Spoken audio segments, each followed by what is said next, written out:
Hey everyone, I'm going to be doing an unboxing on the HPI Savage Octane truck.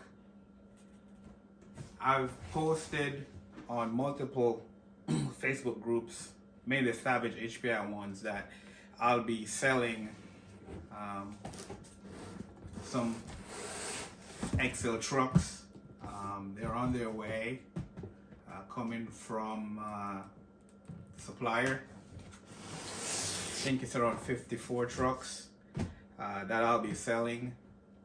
I've shared my contact information. You could private message me or send me an email if you are interested in one of these trucks. They're coming by boat. They should be here in the United States around the first week of March. But what I have here is one of the trucks from that batch that was flown here. So I'm going to show you the unboxing of this truck, which will be similar to yours. Yours will come in the brown HPI box. I've removed mine from that box. So I just have the truck. It's still sealed. My truck, we decided to remove the battery from the truck because it was coming by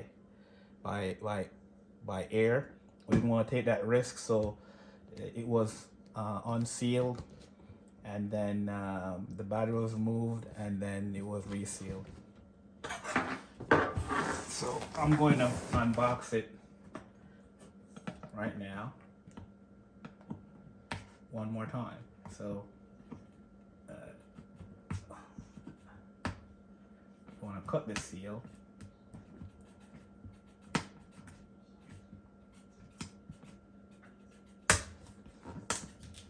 So the original seal, as I said before, was removed so we could get to the battery.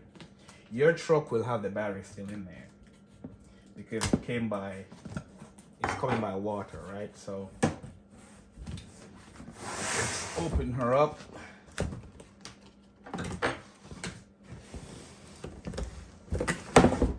Go. Let me get my hat.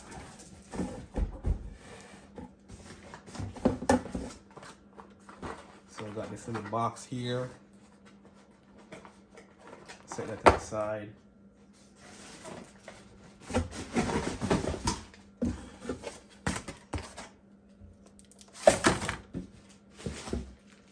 You get the TF20 remote.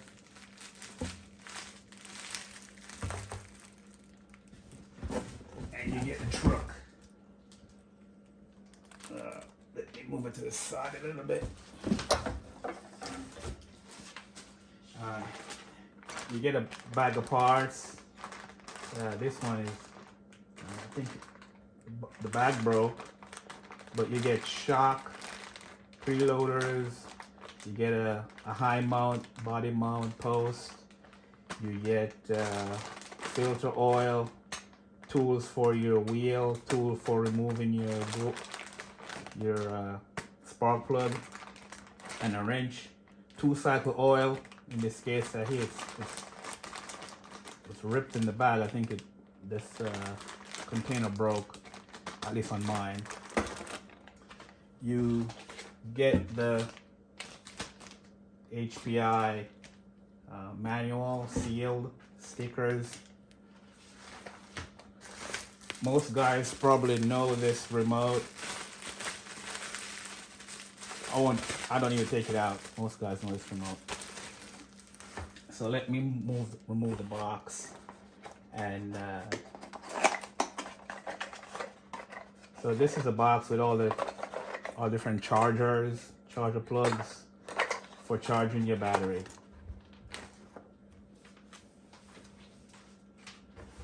So let me get the box out of the way.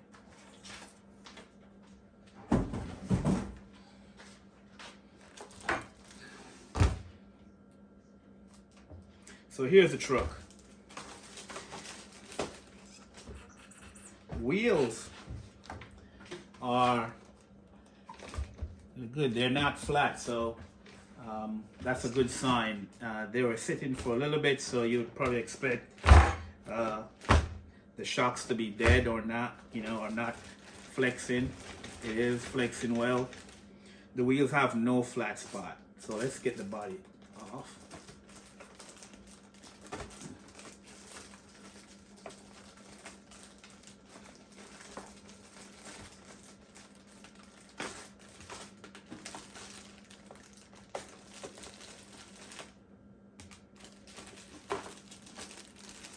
So these trucks, they are the V1. There's no V2 for the Octane. That project didn't get launched. So all the trucks that I'll be selling is of the V1 version. So there are 3 pipe options for Octanes. There's the black pipe, which has a thermal paint on it, that the more you run the truck, the more heat cycles you go through the truck, it changes that black color into a copper, a gold into a copper, as you run the truck. This one is the stainless steel shiny pipe, so this pipe will not show any aging on it, so that's good. There's also the high flow pipe, that the square box you get in like the Baja, and that's there for a lower noise level pipe. This pipe here is designed for high torque and high top end. The long manifold here will give you a long tuning length, tune pipe length. Up the full distance the wave travels before it exits the stinger. It's a 2-chamber pipe with a very steep diverging angle. So up to this point the pressure is constant, very hot exhaust through here. Then it hits the exhaust hits the divergent cone here, sends back a negative wave to pull in fresh fuel. As the wave travels to the convergence section here, where the pressure increases, a positive wave is sent back. When the piston is up and right before it goes to top dead center, some of the intake is bleeding out to the exhaust, so that positive wave plugs that port, pushes that fuel that's coming from the inlet, fresh charge, back into the cylinder to give a nice charge of compression for getting a more efficient burn. Now this pipe is a very loud pipe because of that pressure buildup in this section of the pipe, right? So that's the pipe. We get big bore shocks like all XLs, all the new Savages have big bore shocks. You have a 15cc engine. This engine is a road version, if you will, of the OS 15 GT HZ. HZ meaning the helicopter version, so it's tuned for high torque and full throttle. The high torque, the Savage take advantage of that with the gearing. The Savage XL Octane has the highest speed, or the tallest speed gearing of any Savage, and that's for the speed. It's taking use of the low end torque of the engine. This engine revs to only 14,000 RPM rated, so it's not as a high revving engine as a nitro, but the transmission is geared to take advantage of that high torque. Underneath you could see 3 disc brakes calipers, as opposed to what you see 2 on the regular nitro. This has 3. This truck is heavier, so it needs more stopping power. The TVPs are very similar to the Flux XL, at least the current version. So these flux DVPs, these CVPs could be used on the flux as well. Up front, you have a 300cc tank. I've run, I say, 45 minutes runtime on this tank volume. Most of the time when I run this truck, I get bored because the runtime is so long. My Flux XL lasts for 15-20 minutes. My Nitro lasts for 25 minutes or 20 minutes. This one lasts 45 minutes. Get a lot of runtime. This truck is not designed for speed. I just want to let everyone know it's not designed or even marketed to replace the Nitro or the Flux. So in the Savage family, you have the X, which is a Nitro, and an X size, which also is a Flux. You have, in the XL family, you have 3 trucks. You have the Savage Octane XL, which is what we have here. You have the Savage XL 5.9. Previous version was the K 5.9. Newer versions will probably have, you know, the F engine. So there's a Nitro XL and there's the XL Flux, right? If you need speed, instant torque, you go for the Flux XL. If you need, if you like Nitro, you know, you naturally get that speed, you get decent bottom end, you go for the Nitro. If you don't have access to Nitro, like in certain areas, I think Brazil is one. You know, you don't get a lot of nitromethane there, but pump gas is everywhere, right? Cheaper, very available. Bashers, you don't need a lot of speed. I've clocked my Savage Octane to 38 miles an hour running the stock gearing. So that's decent for batching, okay? So what else do I want to go over? Let's talk about the radio box here.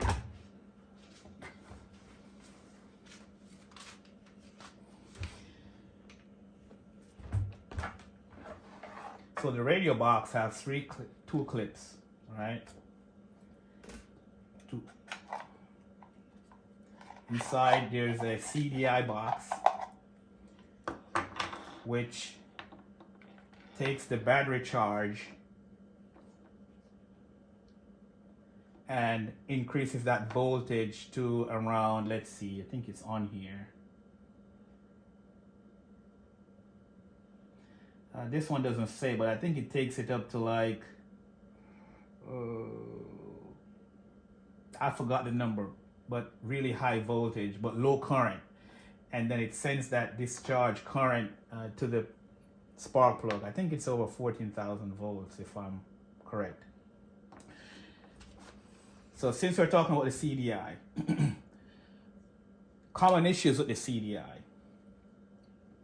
When it's doing its pulsing or firing the spark plug, that high voltage pulse sends an electromagnetic interference signal that corrupts the signal of the RX, of the transmitter. The transmitter is around 2.4 gigahertz, so typically it's 2.4.001, 2.4002, various ranges. I think there's 11 channels within each band for each radio. And sometimes some overlapping will happen, especially if the RPM of the engine is an idle is higher than you need. That will interfere with the box, the RX box. So what I've done is I've removed my CDI and I place it right here.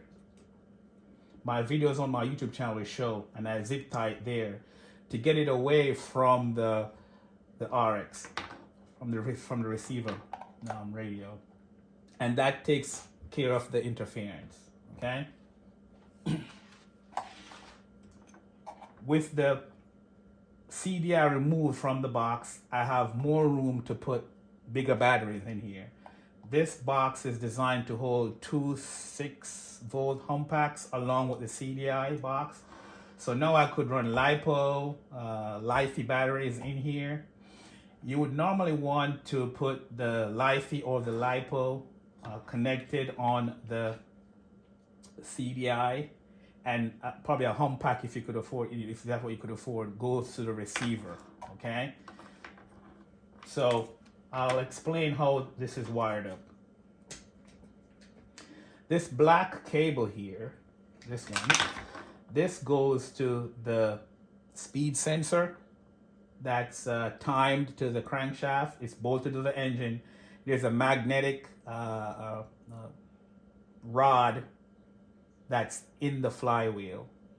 So when that magnetic rod comes on, it's timed to the position of the camshaft. When it comes around, it triggers to fire this CDI box at the right time when the piston is up to the position for firing to get good compression.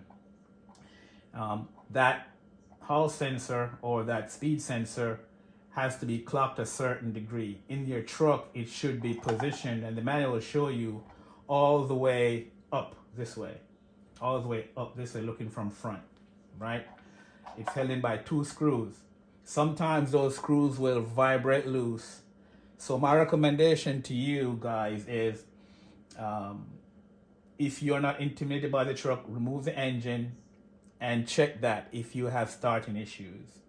And then you could put red Loctite on the threads and put the sensor in the right position and tighten it down. You don't want to put too much force on those threads because they're very small screws and you will strip the housing. Okay, so that's one common issue for them not to start, you know. So one other cable from here goes to the switch, the battery switch here, and this empty cable here goes to your battery, right? There's another one in here, this one. This goes to the battery for the car, so that's a servo for steering and throttle servo, okay? And there's 2 switches. This switch right here controls to turn the car off and on. This switch turns on the CDI. So order of operation: turn on your remote first, turn on your car next. You know, you do your throttle on your remote, do your sit there and make sure everything is fine. Then you turn on your CDI. You could also turn off the CDI independent of the truck being off or on, right?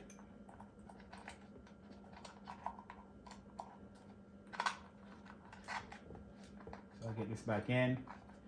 Then I'm gonna talk about the biggest issue with the these Savages. So while I do this, I'll give you some history. So this truck was created in hopes to be a game changer in the RC world. Losi and HPI were working on their own gas project. You know, nitro's getting expensive, not readily available. So they decided, let's work on a project to use pump gas, right? Which is a very good idea. Losi went with an SH engine. I think it was a smaller displacement than this. I forgot the displacement on that. And then HPI went with the OS engine, which is the Octane engine here.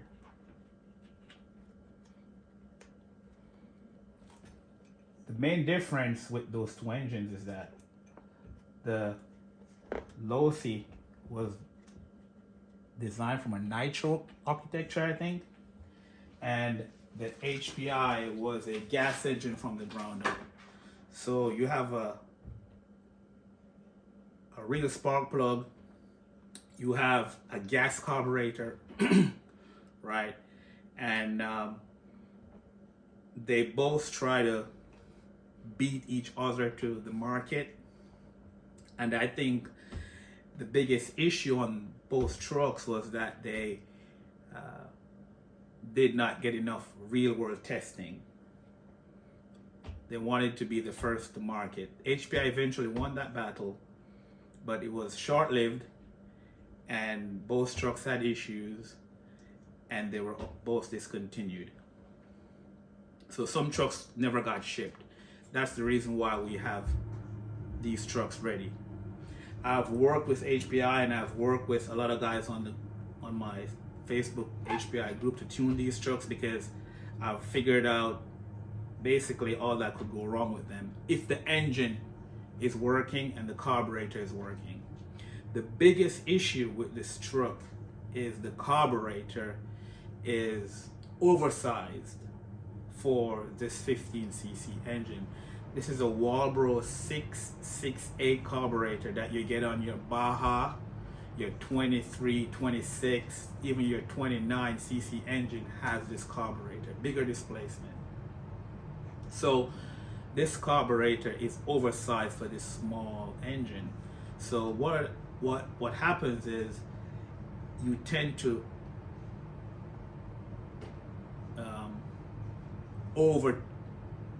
overflow or underflow, if you will. The needles are very coarse, so a small turn on the needle gives a big difference of will the truck run or not. From truck to truck, they will have different base settings. Your base setting for your truck may be different from the base setting from this truck, because the carburetor has so much variation in the castings and the ports, and those variations are large enough to impact the tuning. Variation in the carburetor design, variation in the screws, the coarse threads in the screws for flowing the flow to the needles will decide if you have a truck that will run or not. But the key though is to get the truck to idle. Once the truck is idling by itself, you know where you are. Once it's in idle and it's putting out a lot of smoke, you should take a picture of that setting. That's your base setting for your truck. If you have a buddy with the same truck, his base setting may be different. So there's no real base setting. There is a reference point. Not like nitro, you could go back and it's all dialed in regardless of truck from truck, engine to engine. These guys have a different base setting for each truck. All right. Once you have your base setting set on your truck, you record that. Your high-speed needle setting and your low-speed needle setting. Okay?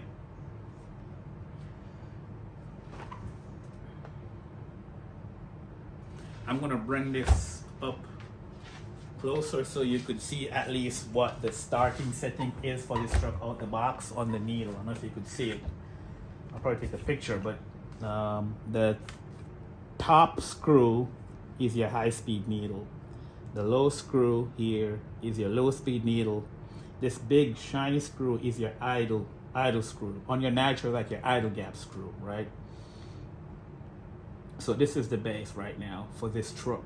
So I'm going to shoot a video after I mix fuel and pour it in to see if that setting will start the truck.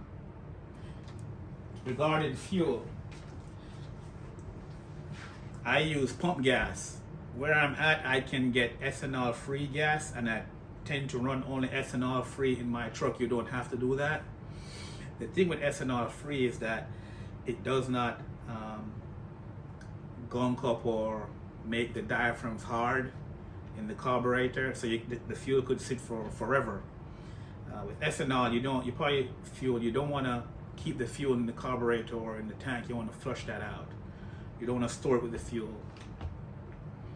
So I run ethanol free, 87 all the way to 95. There's no need to go to 100. But the key though is not the fuel. The key is the oil. You need high performance race bike oil. I use Bellray H1R. You could use Amsoil. I think those are the two highly rated oils out there. As long as it's a high performance oil, a synthetic, fully synthetic, you should use it. And the ratio I use is 25:1 all the time. Why 25:1 and not leaner? It's a ring piston. It's really hot. These engines were designed for applications with high convection cooling coming out off the head. Airplanes, helicopters. It's been applied now to the ground, so it's gonna get hot. So you want good stable oil. You want a permanent oil film to not wear out the ring on the piston, right? So you want to keep it 25:1. Now that's probably rich, and what you will probably run into is the spark plugs may foul up really easy during your braking, your first 10 tanks. So get some CM6. I use NGK CM6. I get them on Amazon, and those work fine for this. I think they're the best plugs. But buy a couple of them, because the first run-in will foul the plug, because you want to run it rich on oil. You want to get the rings nice and worn in and not wear. Okay, you don't want to wear out the rings. Yep. So what else can I say about the Octane that will help you guys? All the parts are common with the XL Flux and the X. You know, it's the same chassis. The TVP is different from the old Nitro XL, but the arms are the same, bulkheads are the same, the tires, wheels are the same, terrapin tires, the shocks are the same, the uprights are the same, the axles are the same, drive shafts are the same. So basically the main difference is the TVP tank up front, the engine, the pipe. Now this truck is very loud, as I said before, so you know it's not going to be quite like your Nitro. It's very loud.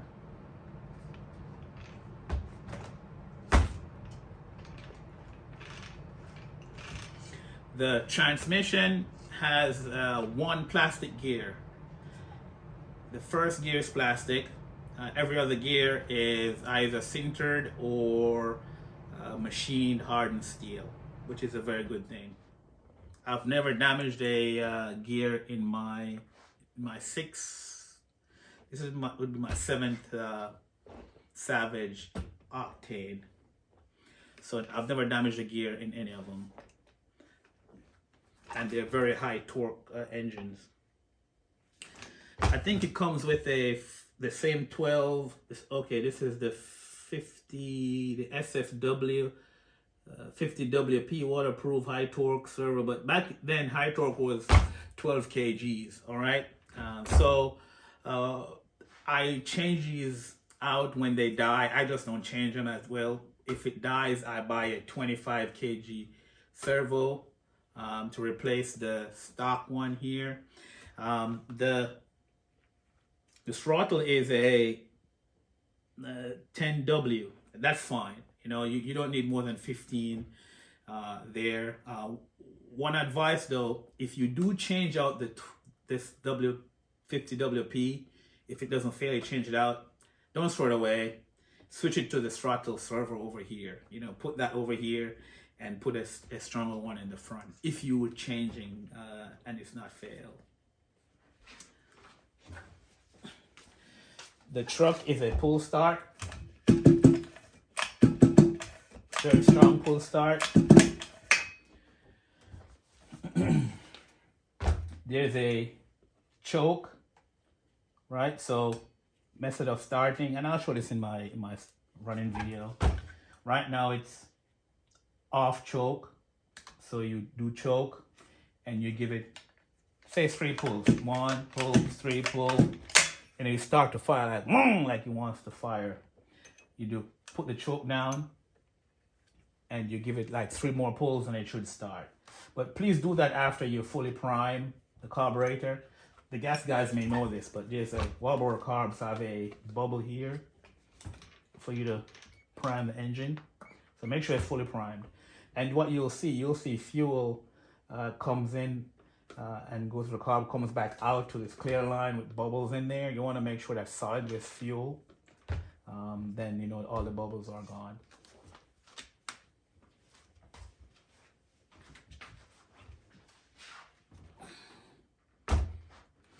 I spoke about the engine being over carbureted. So guys, I'm giving you all the information and not trying to keep any information from you. So I said it's over carbureted. So there's something in here that acts like a reed valve, but it's not. It's a flow restrictor that sits under the airbox, and it does this, right? So it lets only a small amount of air inside the carburetor, so it's not over carbureted, right? If you do remove the airbox, you're gonna see a perforated disc with some like a honeycomb pattern on it, and this little plastic diaphragm flaps underneath it. It only goes one way, guys. So please take a picture of this when you remove the airbox, like changing the carburetor or clean the carburetor.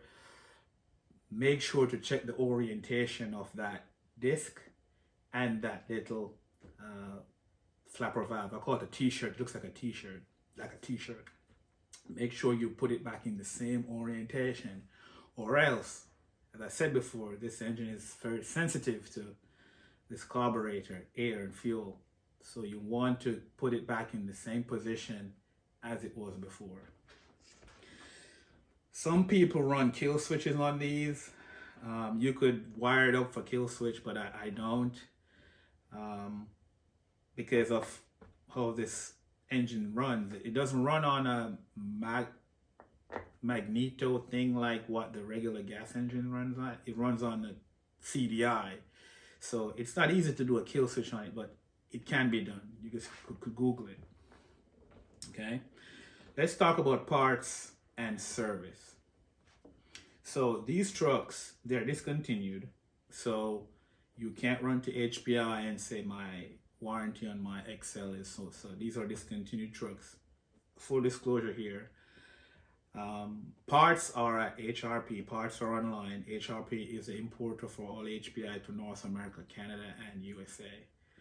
HRP has parts for the entire truck, even have engines. Okay, so that's where you get your parts from. Regarding issues, I'll provide as much help as I can through the forums or through the Facebook groups or Messenger. And I've given you all the issues that you could have with this outside of the regular Savage stuff, just unique to the engine and this carburetor issue. If your engine is not starting or not tuning well, it's either the CDI, the carburetor, or the speed sensor. Those three things, right? So let's do a scenario. I know the video is long, but let's do a scenario here. You get your truck out the box like this, and say it starts up, idles, and then you give it gas and it dies. It runs. It doesn't run well.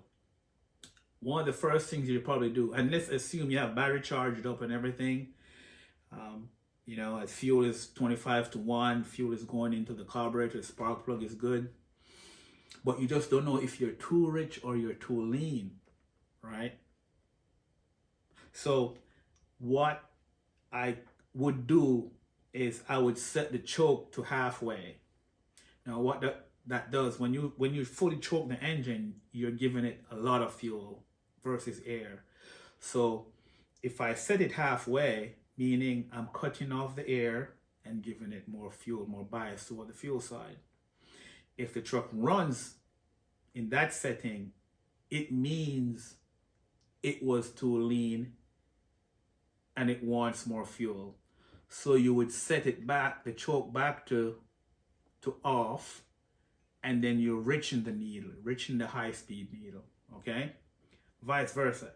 If you set the choke 40% or halfway and it dies even faster, runs really pingy rich, right? Bogs down. You're too rich. You put it back down and you lean out the truck.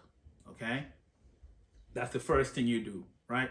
So okay, so now it's running right now. It's good, but it's not fast enough, right?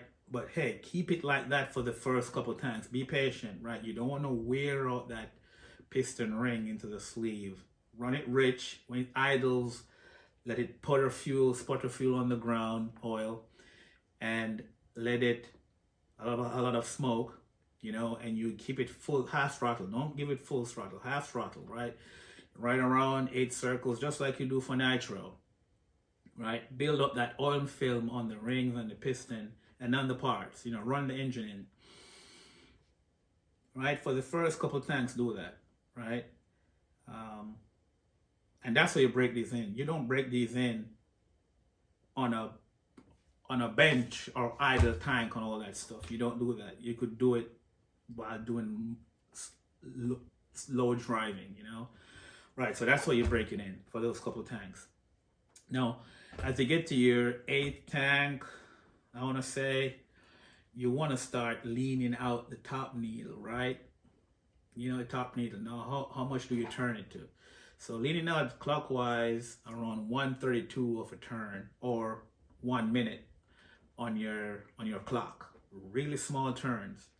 And while you do that, just take note of how the car is performing. If you're getting speed, you're getting speed and smoke, and it's not bogging down, you're in the right direction. Keep doing that, right? Until you're getting a bogged down sound, you know, like you'll see on regular gas engine or even nitro. Then you go back, you know, go back to the last setting that worked, right? And then you keep it there. You run it, keep it there, okay? So that's how you will probably tune your car. By the time you get to the 13 to 16 tank, you start having wheelies. It's a 4-shoe or quadro clutch, so it bites really hard. So you will start getting wheelies after the first 13 tanks. You could probably get it faster if you rush the braking process, but that's risk, right? And once it's broken in, the engine will last forever. Again, these OS engines are very strong, very bulletproof, but it's the tuning that you guys have to figure out, right? A lot of times, guys move from nitro to this or the regular gas to this, and then they don't know about the information I'm telling you, so they get frustrated, right? And throw the truck down, or they overlean it and burn up the piston, ring, and sleeve, and then the truck is done. You have to be patient with these, but they will last forever. As I said, this would be my seventh one. I've had 6. I've sold 2, so I have 4 out. I have 3 outside right now, and this is number 4 that I unboxed for you guys to show what your truck will look like when we get them here March 5th, I think. I'll get 54 trucks. Each of them will be $800 plus shipping wherever you are. So you send me your name, your address, so I could quote you the shipping. I'm not gonna do a flat rate like a $150 across the board, because that's cheating you guys. I'm gonna put your address in my shipping webpage and generate a shipping invoice for you with your address that you provide, and I'll give you the quote options and you pick the one you want, okay? And then that would be your invoice price. I will only do PayPal goods and service, right? PayPal goods and service to insure us both ways, right? There's one thing I should elaborate on. For international guys, I don't know what the fees will be. I would love for you to pay the fees than I am, right? I need $800. So we get to that point once I start shipping these things overseas. We are over $600. I think the law is anything $600 or lower. I get charged of some new tax, right? But since we're over 600, we should be fine there. Okay. So what parts are discontinued? What parts are still you're able to get? these wheels are still in production. These tires are still in production as we speak, right? These are terrapins. These are the best tires for bashing, in my opinion. Either it's a flux, it's a nitro, or an octane. It's very, very stiff on the walls and very good traction with these pins, and they cushion very well from high jumps. Okay, these shocks, they're just regular big bores that we get on the X. You say, are they good enough for a heavy truck? I would say yes, because the big wheels are compensating for the ride height. Now, if you drop the wheels, you probably may need to get, you know, some stiffer shocks. But these work well. These aren't threaded. You know, these are the regular plastic body shocks with the spacers. HPI has the metal body one, but it's also not threaded, right? Okay, so let's talk about issues with Savages. So one of the biggest issue with Savages is that when you max throw your steering, and sometimes not even that, right? These dog bones sometimes in the front will pop out. Now, these trucks should come with some O-rings in the diff side outdrive, right? But I find over time those wear out. So what I do is I take nitro fuel tube, you know, like this, and I cut like, I don't know, 5 millimeters of that, and I put it in the diff outdrive side, so the dog bone is biased or pushed towards the wheel axle, so it never pops out. And I do it for the front mainly, because the back, you know, there's no turn in the back, so you don't need it in the back. So I put them in the front, or you could run CVDs in the front, right? But that's what I do.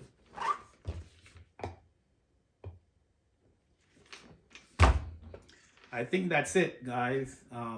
I'll be breaking this in, just using the same method as I alluded to you. The first thing I'm going to do, I'm going to move the CDI box up to the front with zip tie here, run the wires on the side here down into the box to get away from the interference issue. But other than that, it should be good to go.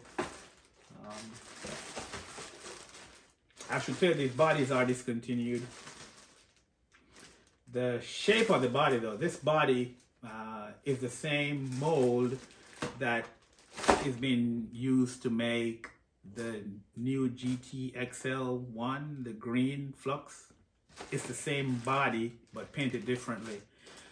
Hopefully HPI will make clear bodies of that, right? And then you could paint up your new Octane body. You just won't have stickers, okay? But yeah, that's how you would get your Octane body. So I'm gonna put this back in the box and call it a night. So good luck. I will update you guys on the progress on the trucks coming here, and if the weather warms up a little bit, I will run this truck in, make video for you guys as training. My YouTube channel is Main Rules RC. I have a lot of Octane videos on there through the content, so you could browse through. I have one 3-part series of where I bought a used Octane that wasn't running. I totally stripped it down and rebuilt it and run it, right? I also have another video there where some guys ask, oh, can I run the cheap Chinese eBay carburetors? And I did install one of those, and I ran it on a video. I call it a knockoff Walmart carb video to show you, yeah, you could buy replacement carb, because this 668 carbs are over 68 bucks, right? So I buy $13 carburetors, and sure, it could be used for this. Okay, all right, good night, guys. I think that wraps it up. You could reach me on the Facebook groups that I'm in. My name is Roman Edwards. I admin a couple of those groups, or you could private message me any questions you have about the Savage Octane or any other Savage. Peace.